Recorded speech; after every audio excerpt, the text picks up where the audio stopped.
Member, kapisanan ng mga broadcaster ng Pilipinas.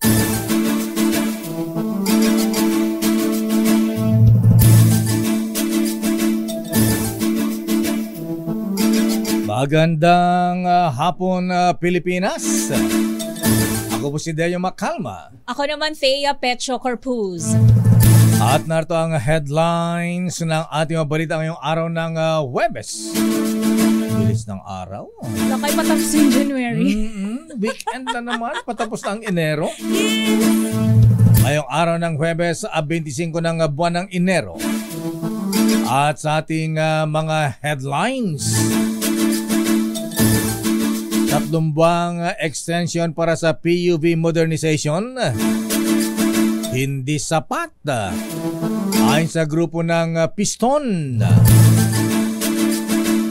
Planong alisin ang SRP o Suggested Retail Price sa basic commodities sinupalpal ng Consumers Group. Kamara de Representantes nanindigan na legal ang People's Initiative para sa charter chains. Pagpapakita ng pagkalalaki ni Pangulong BBM kontra ICC, pinuri ni Senator Bato de la Rosa.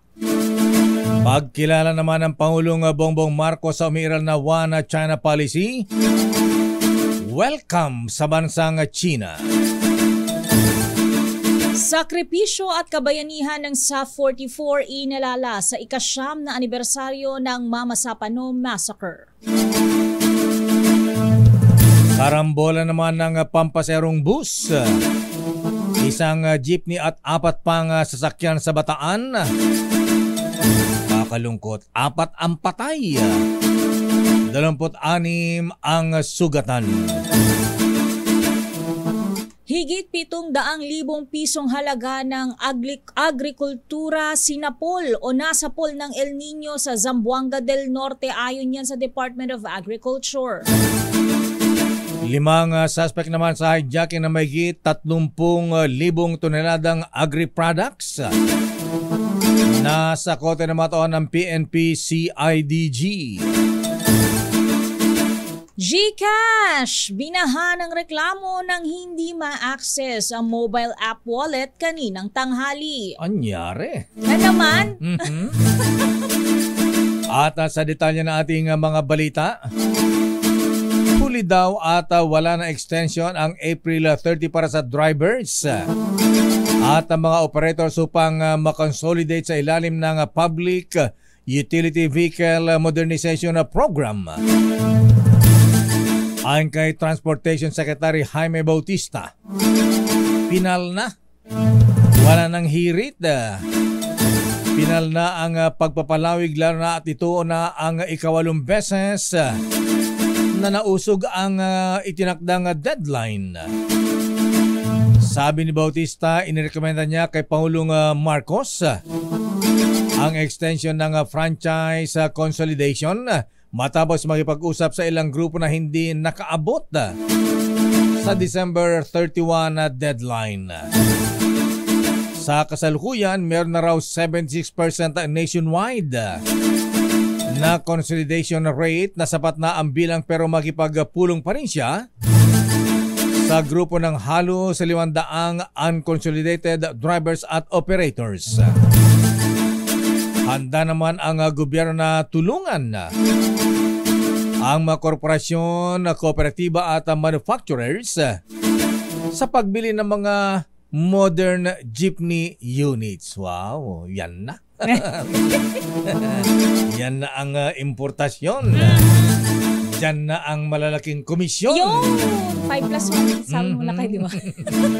Kaugnay nga ng balitang yan, ikinalugod ng grupong Piston ang pagpapalawig ni Pangulong Bongbong Marcos sa deadline ng PUV consolidation ng 3 buwan. Pero sinabi sa DZRH ni Modi Floranda, National President ng Piston, bagamat welcome sa kanila, ang desisyon ng Pangulo ay hindi sasapat ang 3 buwang extension. Giiti Floranda mismong ang implementasyon ng PUV modernization Consolidation Program ang may problema. Kaya dapat muli itong pag-aralan. Dapat payagan muna anya ang mga tsuper na mag-overhaul ng makina hanggat hindi nakabibili ng bagong jeep upang makasunod sa modernization program. Narito naging pahayag ni Floranda. Sa atin po ay ni-welcome natin yung 3 buwan.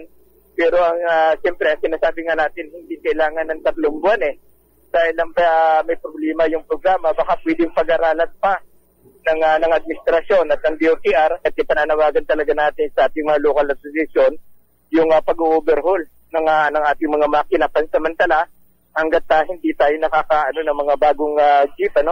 Dahil sa ngayon ay mayroon namang inilalako ng mga jeep pero ang isang problema ay wala pa sa market. Samantala, nagbabala isang consumer group sa plano ng Department of Trade and Industry na alisin na ang suggested retail prices sa basic necessities at mga prime commodities. Ayon sa grupong Suki Network, dapat sana pakinggan ng DTI ang mga consumers bago alisin ang price cap sa mga basic goods. Sinabi ng grupo na mahalaga ang SRP, Suggested Retail Price, dahil kung wala ay kawawa ang mga consumers at pwedeng samantalahin ng ilang negosyante. Oras daw na tanggalin ang SRP ay tsak. Siguradong magtataasan ang presyo ng mga produkto at hindi na makahabol pa. Kawawa ang mga consumers. Sa iba pang balita, planong imbestigahan ng Department of Agriculture ang mataas na presyo ng sibuyas sa National Capital Region sa kabila ng pagbagsak ng farm gate price nito.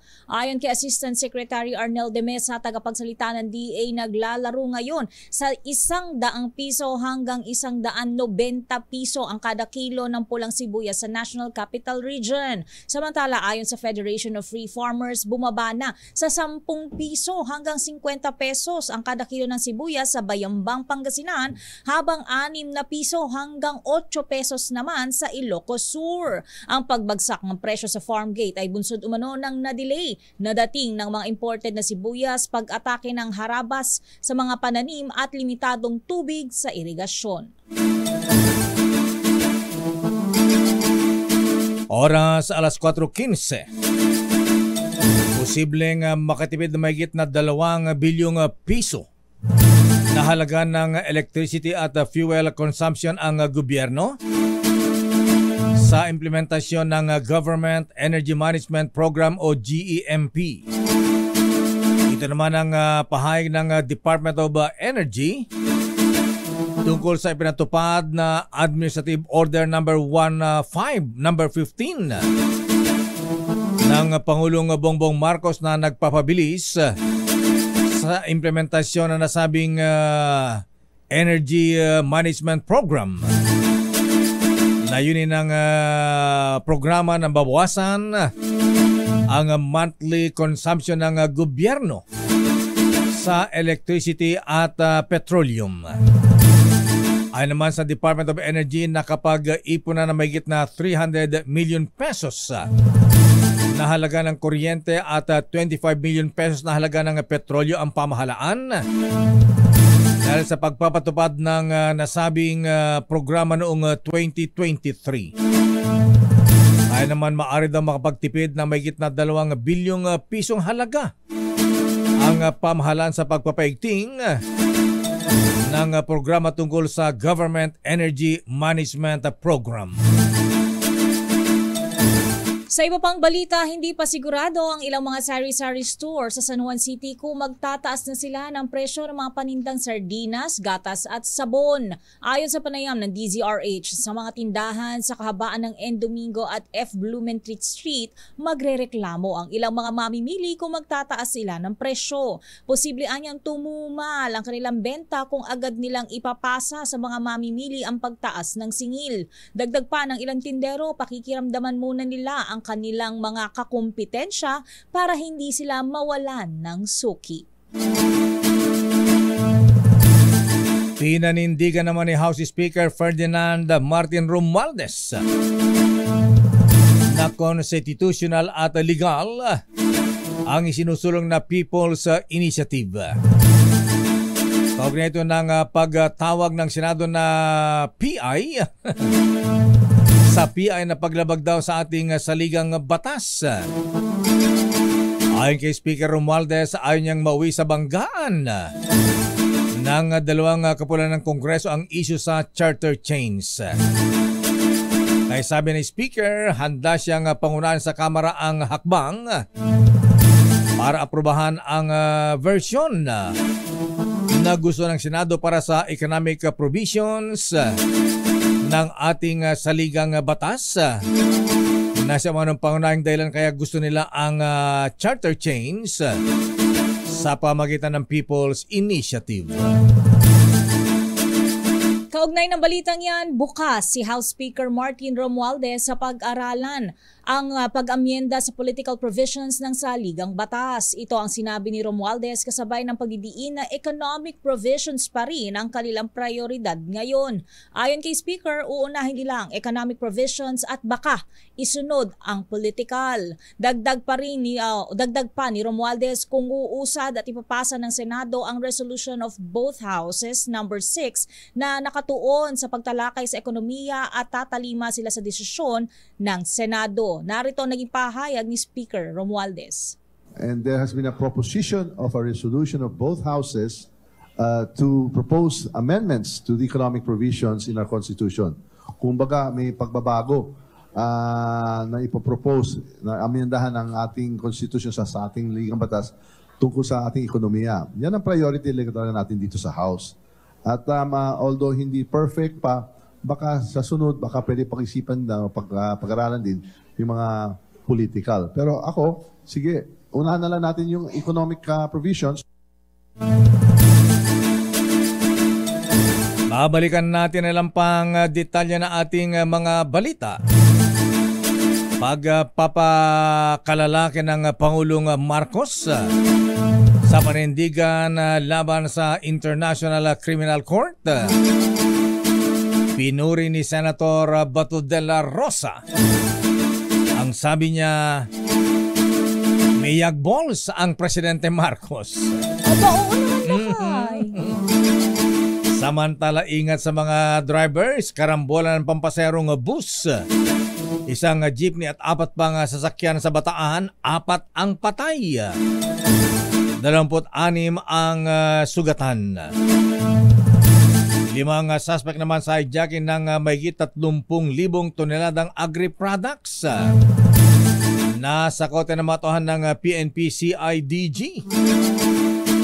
At para po sa mga may GCash. Ang GCash binahan ng reklamo ng hindi ma-access ang kanilang mobile app wallet kaninang tanghali. Naibalik na ba? Check ko lang kaya. Ayan, kasi hindi ako gumamit today Wala naman laman Ang detalye po na mabalitang yan sa ating pagbabalik sa ating palatuntunang Break Time. RH Break Time. Oras Mr. Cesarin ng Toyota Alabang. Abay Dr. Alan Racho at Konsehal Raul Aquino. Ganap na alas 4:21. Champion, gawang Oras sa Mistea. Ganap ng alas 4:28. RH Break Time. Pasko na ba ulit? Mamamas ko ako sa'yo ulit lakay pagka sinabi mo yan. Dami naman nating commercial eh. Ay. New New Year! Year!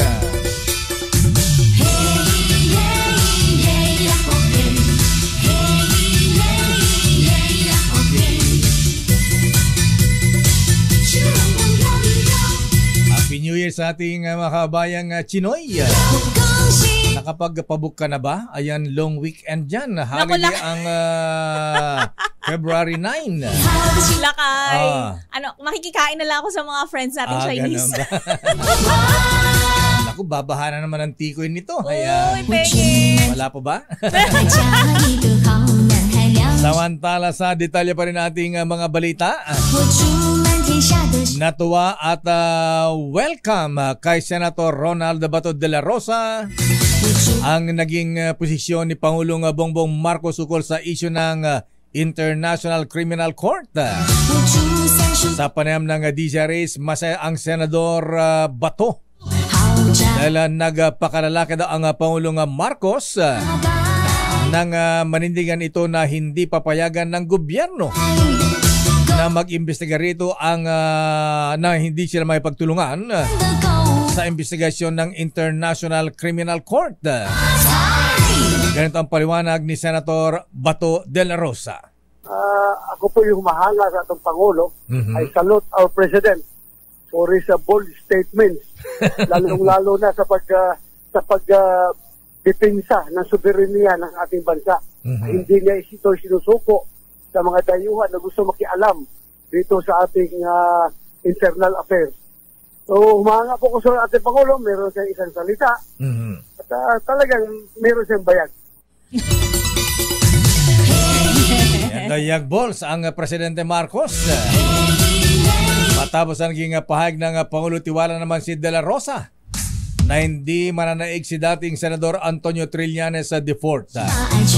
Matatandang sinabi ni Trillanes na nakalap na ng sapat na ebidensya ang International Criminal Court laban kay Senator De La Rosa, dating Pangulong Digong Duterte, ukol sa madugong war on drugs ng dating administrasyon.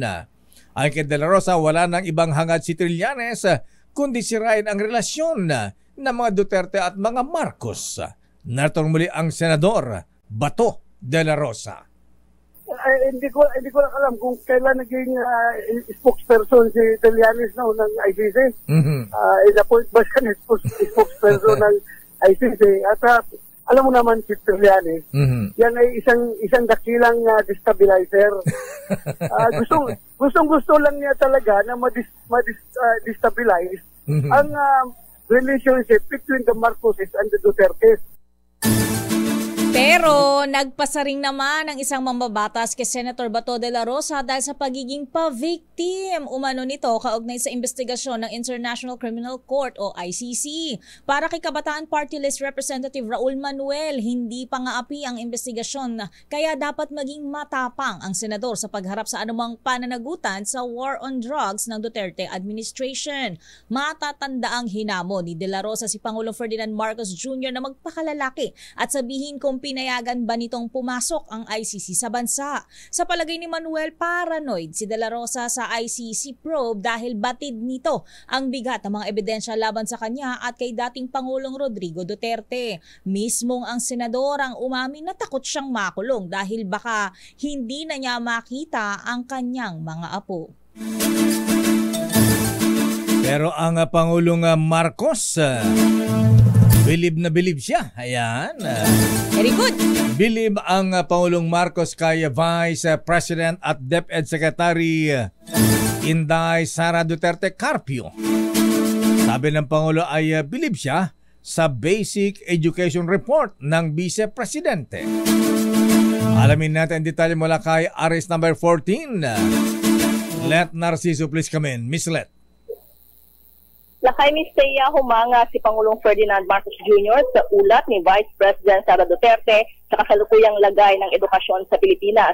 Sa Basic Education Report 2024 event ng Department of Education na ginanap dito sa Sofitel Plaza sa Pasay City, inilatag ni VP Sara ang mga nagawa na ng ahensya para sa pagpapabuti ng kalidad ng edukasyon at kung ano pa ang mga plano at programa ng DepEd. Sa talumpati ng Pangulo, tinawag nito na eye-opening ang Basic Education Report na anyay malinaw at komprehensibo. Pinasalamatan nito ang Vice Presidente dahil hindi daw madaling i-reboot ang sistema ng edukasyon na sa katunayan ay matagal nang sinusubukan at pinagsisikapan pero nagawang pasimulan ni VP Sara. Kaya naman kung may utos daw siya, iyon ay ipagpatuloy lang ng DepEd ang mga ginagawa nito. Pakinggan natin si Pangulong Marcos. Congratulations. Daghang salamat, Vice President Inday Sara. Your stewardship for the biggest agency with the largest constituency and, I would say, the most difficult mandate.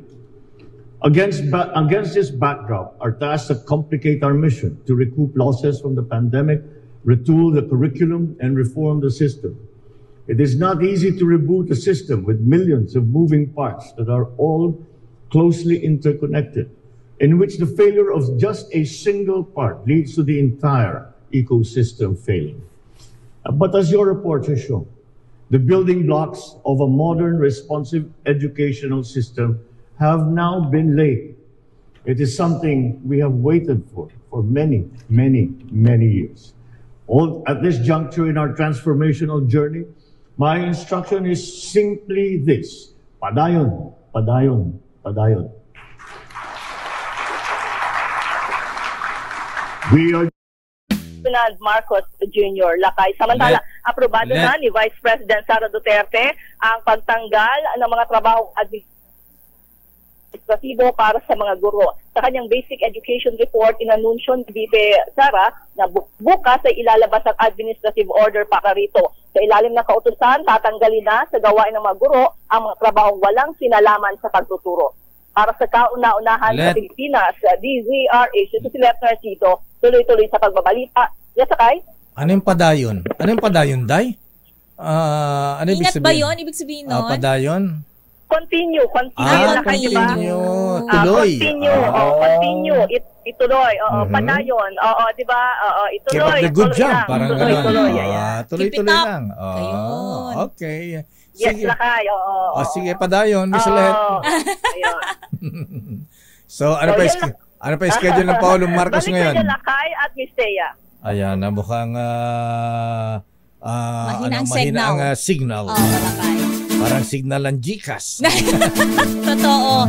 Samantala, ledak na unsyami dahil sa isyo ng Chacha. Ayon yan kay Senator Joel Villanueva. Bakit? I-detalye mo RH28, Raymond Adpaas. Raymond.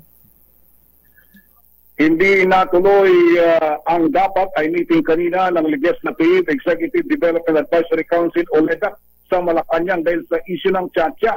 Ayon kay Senate Majority Leader Joel Villanueva, sa halip na LEDAC meeting ay magkahiwalay na nagkaroon ng executive session si Pangulong Bongbong Marcos sa grupo ng mga senador at congressmen na miyembro ng LEDAC.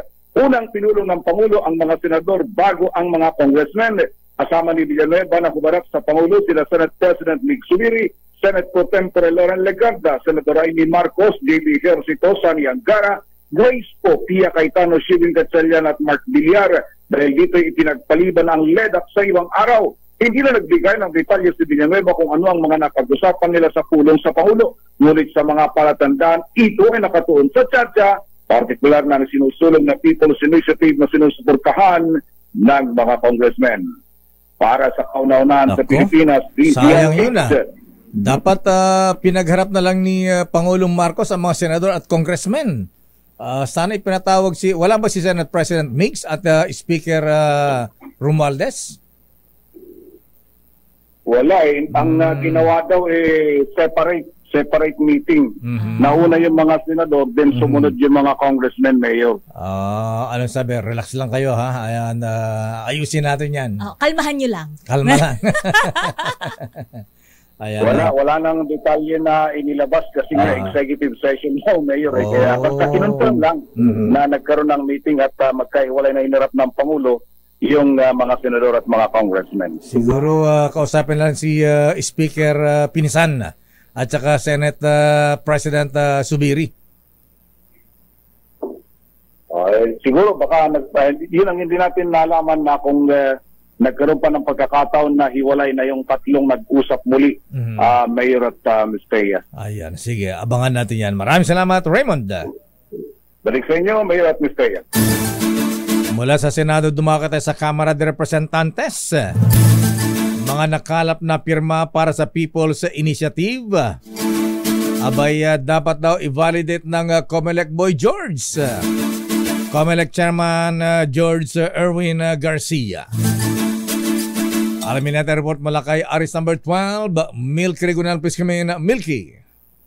Lakayateya, dapat i-validate ng Commission on Election sa mga nakalap na pirma para sa itutulong na People's Initiative sa kabila ng pagtutol dito ng Senado. Ayon kay Albay Representative Joey Salceda, ang pagsasagawa ng validation ng COMELEC ay isang mahalagang hakbang para tiyakin ang legalidad at kredibilidad ng inisyatiba. Paliwanag ni Sauceda, ang People's Initiative ang nalalabing paraan para amyendahan ang ating saligang batas dahil tinututulan at iniisang tabi naman ng Senado ang paraan ng Constitutional Assembly maging ang Constitutional Convention sa mga nakalipas na panahon. Gayon din anya ng People's Initiative na atasan ng Senado at Kamara na magpanukala ng amyenda sa konstitusyon at kung voting jointly ba o separately. Dagdag pa ni Salceda, para maging tagumpay ang People's Initiative sa pagpapatawag ng Constituent Assembly, kinakailangan makakolekta ng lagda na hindi bababa sa 3% ng mga rehistradong botante sa bawat legislative district. Git pa ni Salceda,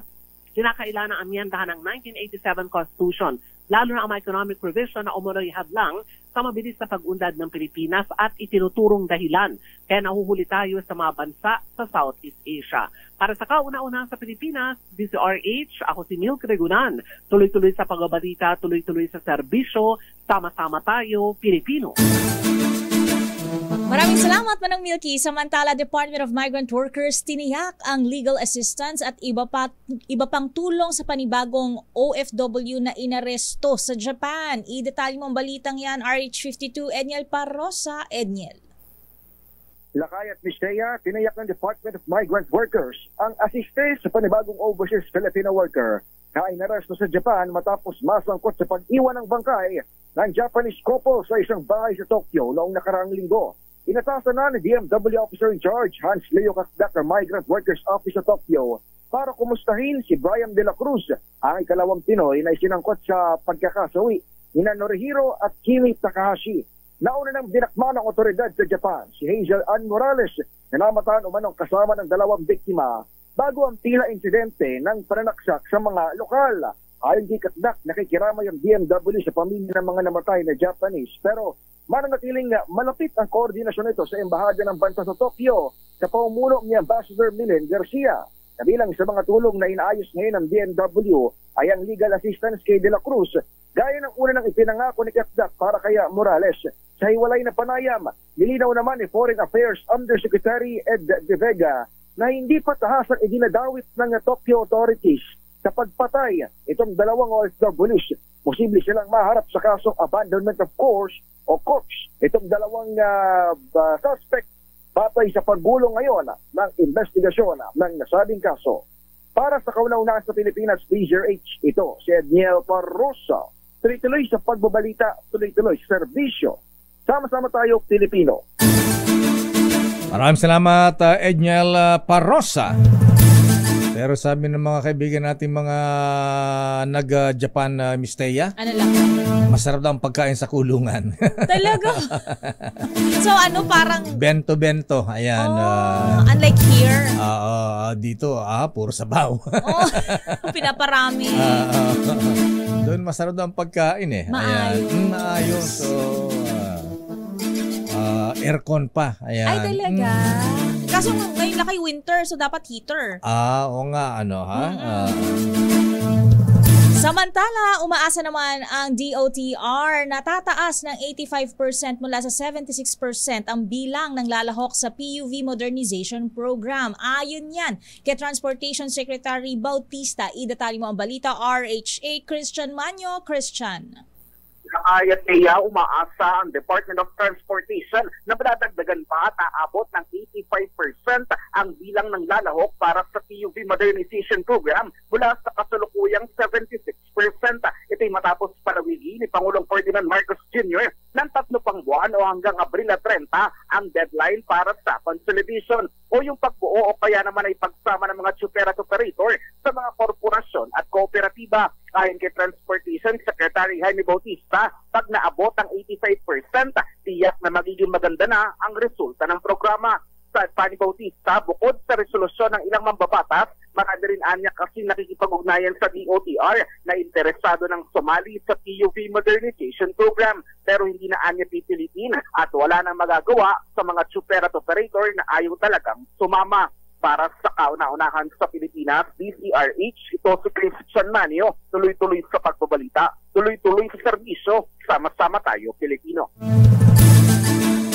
Maraming salamat, Christian Manyo. Panawagan lang natin kay DOTR Secretary Jaime Bautista. Sana Mr. Secretary ang bilhin para sa PUV modernization ay yung lokal na traditional jeepney sa Secretary, ha? Tama. Hindi po yung imported na mahinang klase at sobrang mahal. Ayan. Tapos, di ba mukhang jeep talaga, Lakay? Parang hindi siya yung face ng Manila. Diba? Minibus, hindi jeepney. Gusto ko yung itsurang jeep pa din. Panatilihin ang kultura nating Pinoy. Sabi ngayon daw, jeepney ay simbolo ng katatagan. Ayan. Isabak mo man sa baha yan. Oo, Lakay. Isabak mo sa banggaan, sagian. Kahit papaog-paog yung mga yan. Diba? At saka matibay at colorful makulay. Tama. Samantala sa iba pang mga balita, pinangunahan ng Pangulong Bongbong Marcos ang paggunita naman sa ikasyam na anibersaryo ng pag-massacre sa 44 Special Action Force Troops SAF 44 na tinawag na Mamasapano Massacre sa Philippine National Police Academy sa Cavite kaninang umaga. Inalala ng Pangulong Marcos Jr. ang katapangan at ipinamalas na kabayanihan ng mga namatay na pulis at kahandaan nilang mamatay para protektahan ang bansa. Sa pahayag ng Pangulo, dapat na patuloy na maipagtanggol ang ating teritoryo bilang pagunita sa naging sakripisyo ng SAF 44. Matahanda ang nangyari noong January 25, 2015 ang trahedyang sinapit ng SAF 44 nang makasagupa ang teroristang grupo na pinamunuan ni Malaysian terrorist at bomb builder Zulkifli Adhir alias Marwan. Sa iba pang balita, welcome sa China ang pahayag ni Pangulong Ferdinand Marcos Jr. na patuloy ang pagsunod ng Pilipinas sa One China policy. Ayon kay Chinese Ambassador to the Philippines Wang Shilian, ikinalugod nila ang pagbibigay diin ni Marcos na ang Taiwan ay probinsya ng China at hindi nito iniendorso ang kasarinlan ng nasabing bansa. Matatanda ang binatikos ng China si Pangulong Marcos matapos batiin ang bagong halal na leader ng Taiwan na si Lai Ching-te. Depensa naman ni Pangulong BBM, ang ginawang pagbati ay courtesy lamang dahil binati rin siya ng mga foreign leader noong siya'y nanalo sa pagkapangulo. Samantala, abay kumita naman ng 285 billion na pesos. Sana all. Ayan. Hindi na umabot ng billion na kahit milyon nila. Ito ang bagong record na kinita ng Philippine Amusement and Gaming Corporation sa bagong record sa gross gaming revenues. Nakinita ng PAGCOR nito nakalipas na taong 2023. Ayon kay PAGCOR Chairman and CEO Ala Tenco, nagitan nila ang kinita ng nasabi ahensya noong yung pinakamataas na kinita noong 2019. Ang pagtaas ng gross gaming revenues daw sa masiglang paglago ng local gaming industry. Tiwala si Chairman Tenco na tataas pang lalo ang kikitain ng PAGCOR ngayong 2024 na tinatayang aabot naman ng 336.38 billion na pesos dahil sa pagbubukas ng mga bagong integrated resort sa bansa. Isa sa pinakamasiglang sektor ng industriya ngayon ay ang e-games, e-bingo under B, sports betting at specialty games na inaasang kikita naman ng 61.75 billion pesos ngayong 2024. Standby, Miss Alia Catudifort sa ating balitang showbiz. Ala, si Bimbi pinagtatrabaho na para daw makatulong sa hospital bills ni Chris Aquino, ha? Bakit? Kinakapos na ba ang Chris? Kaya nga naman, di ba? Alam ko, maraming super kwarta, di ba? Yaman sila, ha? Diyan pa ang Hacienda Luisita. Ayan. Diyan pa yung mga ate. Ayan. Bayaw. Ayan. Na RK. Ayan. A rich kid. Babalikan po natin ang detalye ng balitang yan. Uy, sabi ni Dr. Roel Aguila, ha? Ayan. Ang tunay na lalaki ay humaharap sa ICC. Oh! Akala ko, sabihin, ang tunay na lalaki ay may bayag. Ayan. Akala ko ang tunay na lalaki nagpapakita ng... Sabi ni Nola Rodriguez, ayan, lakay, okay na ang GCash. Ba?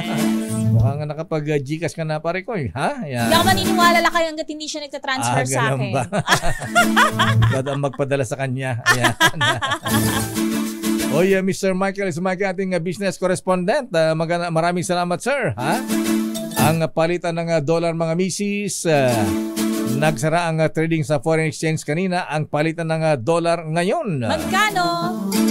56 pesos and 53 centavos bawat dolyar. Sayang, wala na akong dollars. Oo nga, maraming nangamba. Baka umabot na ng 58 hanggang 59. Wow. Ang palitan ng dolyar. Naku, patay tayo dyan. Patay tayong walang dollar. Oras, Miss Thea. Ganap ng 10 minuto bago mag alas 5. Bago ang ilang pang detalye ng ating mga balita, abay, meron tayong panawagan na Miss Thea, ha? Ayan, tinatawagan po ang makilala ni na Miss Kaloy Rubio. Aba, pinsa ba ito ni Commissioner Bien Rubio ng Bureau of Customs? At si Miss Saldi Simbangon, ayan, ng PMA Class 82, ha? Para po sa mga kaibigan at mga mista, ipinapalam sa inyo na birthday ngayon ni Mr. Kaloy Rubio at Saldi Simbangon. Ba? Happy birthday, sir! Ha? Binabati ng mga mista sa PMA Sandigan 82. At ang mga brethren sa Nueva Ecija, baka hindi po ninyo alam, ha? Birthday ngayon ni Governor Oye Umali. Ba? Kuyang Go, bala ba tayo dyan, ha? Ay, binabata kayo ni Kuyang Emeng Pascual. Ayan. At happy birthday din kay Gary Puno. Ba?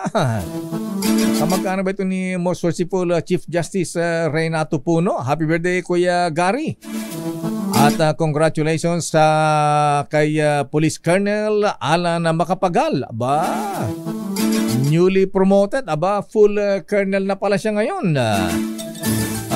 Sabi ni Kuya Ricky Ileto ng Anti-Cybercrime Group ng Philippine National Police. Colonel Alan, laban tayo dyan. At congratulations din sa mga brethren sa Davao Masonic Class number 149. Aba, sa kanilang 67th public installation sa Kelambayan. January 27 sa Sabado, mga brethren. Abay, sabi ni Kuyang Abul Kayer Makabato, ang kanilang public installation ay Sabado. At congrats kay incoming Worshipful Master Jeffrey Jefferson Coronel, Senior Warden Michael Angelo 12, ba? Anthony Lisel 11, ha? Ayan. At saka si Aliyah Ikatlo IV, ayan. At Junior Warden Kuyang Gary Berano. At congratulations din sa mga officers ng Aguila Shriners sa kanilang public installation of officers sa January 30, araw naman ng Martes, sa Garden Orchid Hotel Zamboanga City. Aba, ang kanilang potentate, Illustrious Joseph D. At ang guest speaker ay si Most Merciful Rizal Aportadera. Samantala, report. Ay, teka muna. Mamayang gabi na pala ito, mga brethren, mga nobles, ha? Ang BGC Shrine, Shriners and Compass, ang BGC Square and Compass Club. Installation din na mamayang gabi sa Taguig Lecture Hall. President Kuyang Ronald Paul Hipolito, First Vice President Christian de la Cruz, at Second Vice President Noble Noel Africa. Ayan, mga Shriners. At ang kanilang guest of honor speaker, wala iba kundi si Mayor Lani Cayetano.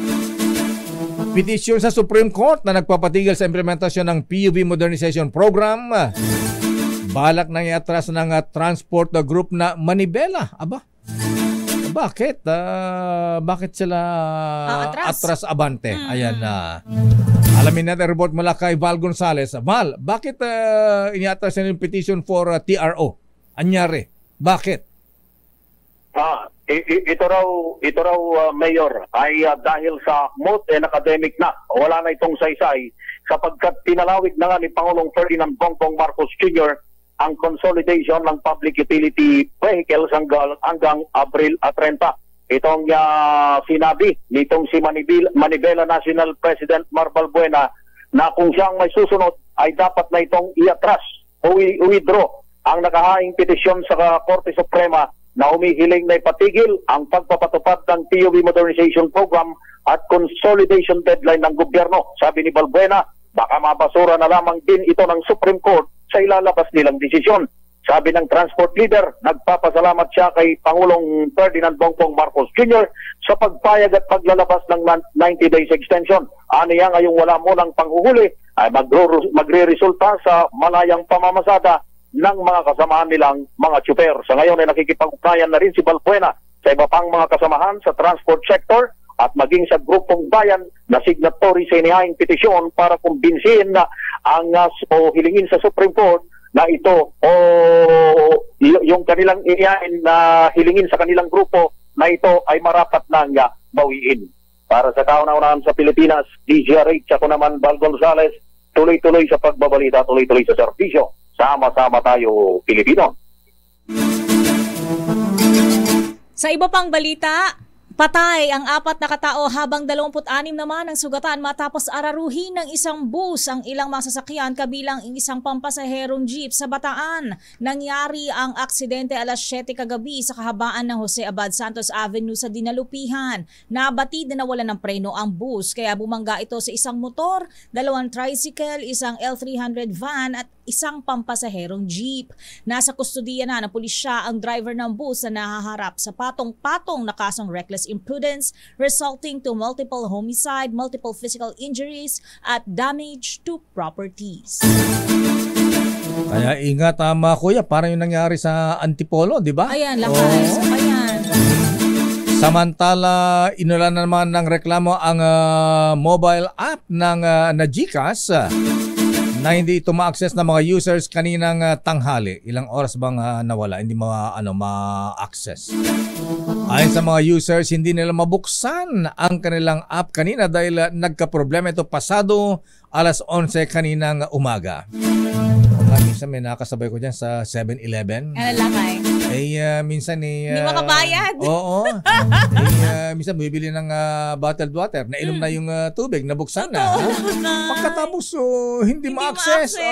Nangyari sa akin yan. Ganun ba? Ginawa mo? Ha? Sabi ko, kilala mo po yung mukha ko, diba? Babalik po ako, mag-withdraw lang ako. Ayon sa ilang users, hindi na mabuksan ang kanilang app kanina dahil nagka-problema nga. Kinumpirma naman ito ng GCash at sinabing inaayos nila ang naging problema sa lalong madaling panahon. Anong oras kaya na ibalik ka? Nabalik na lang kayo. Ayan, after 1 hour pala. Makalipas 1 oras, naibalik na rin sa normal ang GCash. Agad humingi naman ng paumanhin ang mobile wallet users. Wala bang pagka ganyan nagkaka-aberya, wala bang yan? Wala bang rebate man lang, ganun lakay. Oo, pa-premyo na, sige. Pampalubag loob. Wala bang ganun na, dagdagan ng 100? Wala. Kahit 50 pesos. 50 pesos. Para sa kahihiyan lakay na nakainom ka na't lang. Oo. Pagkatapos, wala ka palang cash, Totoo lakay, naka-stress. Showbiz. Bimbi! Kailangan na rin magtrabaho para sa medical bills ni Chris Aquino. Anong trabaho ang gagawin ni Bimbi? Detalye mo ang balitang yan, Aliyah Ikatlo, The Force. Di ba pwede mag-artista? Si Bimbi? Depende lakay. Kaya O kaya basketball player. Possibly, di ba? Yun naman ang mga trabaho ng magulang niya. Artista o kaya yes, di ba? Aliyah. Lakay at Ms. Thea, mas mahal na nga ang gastusin ngayon ni Chris Aquino sa kanyang medical bills. Mismo ang Queen of All Media ang nagsabing posibleng ang umuwi ng Pilipinas si Bimbi sa Pebrero pagkatapos ng kanyang birthday para tulungan siya sa mga bayarin sa pagpapagamot. Binanggit ito ni Chris sa isang comment ng isang handler ng mga artista sa kanyang Instagram. Ang kanyang kondisyon lang daw ay huwag babaguhin ang pangalan ni Bimb. Tatawagin lang dapat itong Bimb at walang last name. Matatandaang nitong Hunyo ng nakaraang taon ay nagkaroon ng exploratory meeting si Bimbi sa isang talent agency kung saan pinag-usapan ang posibilidad na pumasok na rin ito sa mundo ng showbiz. Ang pamilya ni Chris ay naninirahan ngayon sa United States dahil dito siya nagpapagamot. Kamakailan lang ay inanunsyo ni Chris na palala na ng palala ang kanyang kondisyon at ngayon ay nakararanas na siya ng initial stage ng lupus. Para sa Break Time Showbiz, ito... Lupus ba yung sakit ni Chris? Lakay, bukod pa yan sa mga sakit na nararamdaman yan itong mga nakaraang taon. Itong lupus, parang siguro nitong mga this week lang, sinabi ni Chris na nakararanas na nga siya ng initial stage ng lupus. Wow, parang sakit ng dating Pangulong Marcos yan lupus. Okay, so get well soon, Chris. And good luck to Bimb. Yes, at siguro si James Yap, di ba pwedeng tumulong? Kailangan mag-assist na siya lakay. Turuan mag-basketball si Bimbi. Ayan, pwede. Ano bang height ni Bimbi? Magaling mo mag-shoot si Bimbi? Ayan, mag-basketball. Lakay, matangkad si Bimbi. Siguro nagmana sa kanyang ama. Pero ang sabi mukhang papasukin na ni Bimbi ang mundo ng showbiz. Mas gusto ang showbiz kaysa basketball. Okay. Kung Queen of All Media ang mommy, baka siya na yung prince. O, diba? Ganon. Malay mo, good luck sa kanila. Yes. At tinatawagan natin si Vice Governor Mark Leviste. Ayan, Vice Gov, balik ka sa US. Punta mo si Chris. Ayan. Baka gumaling. Ayan. Okay, Miss Aliyah. Para sa Break Time Showbiz, ito si Aliyah Ikatlo. Tuloy-tuloy sa pagbabalita, tuloy-tuloy sa serbisyo. Sama-sama tayo, Pilipino. The road is long with a many winding tongue that leads us to... Maraming salamat, Miss Aliyah Ikatlo de Fort sa balitang showbiz. Bilis ng oras. At yan na po mahabihan ng kabaran natin palatuntunang break time. Break na po kami. Ako po si Deo Macalma. Ako naman, Thea Petro Corpus. Mga balansyado mga balita. Susunod na Chairman of the Board, Henry Uria. At Miss O, Karen O. Yung. Bye-bye. Oras, 5:04.